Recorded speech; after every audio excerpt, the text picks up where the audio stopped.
salata marratan wahidatan kataballahu lahu thawaba hajjatin maqbulatin wa thawaba man aqtaqa raqabatan min waladi Ismail alaihi salam. Juga ada Rasulullah sallallahu alaihi wasallam maqra'a Iman yang membaca ia nyaman akan ini salawat akan kali yang satu, niscaya bertulis oleh Allah Ta'ala bagi nyaman akan pahala daripada segala hajat yang diterimakan. Ya. Oh ya. Niscaya bertulis oleh Allah Ta'ala bagi nyaman akan pahala haji yang makbul dan pahala siman yang merdeka ia nyaman akan hamba daripada anak Ismail alaihi salam. Dan juga seorang yang baca selawat atau yang berikutnya. Ini kesempatan di tamam bulan Rabiul Awal malam Jumaat.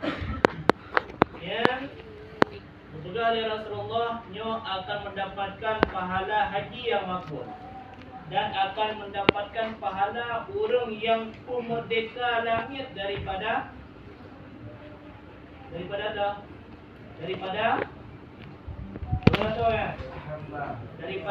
anak Nabi Ismail alaihi salam.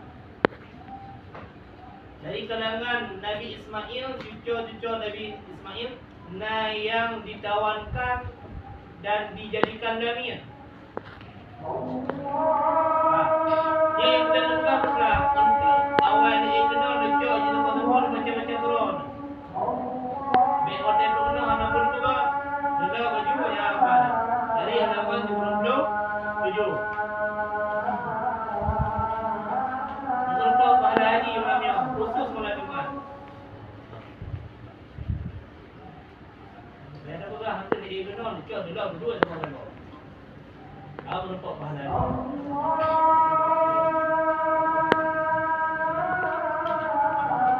Dia lagi apa?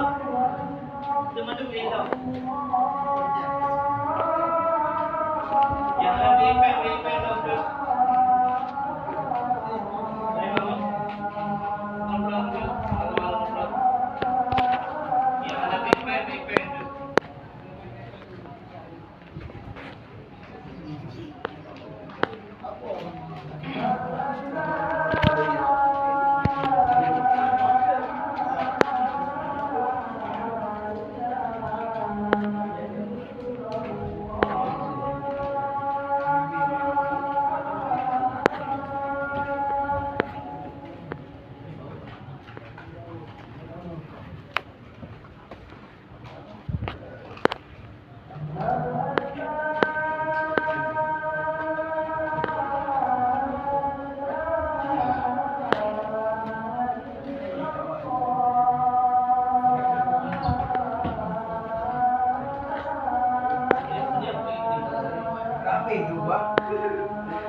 Awal tu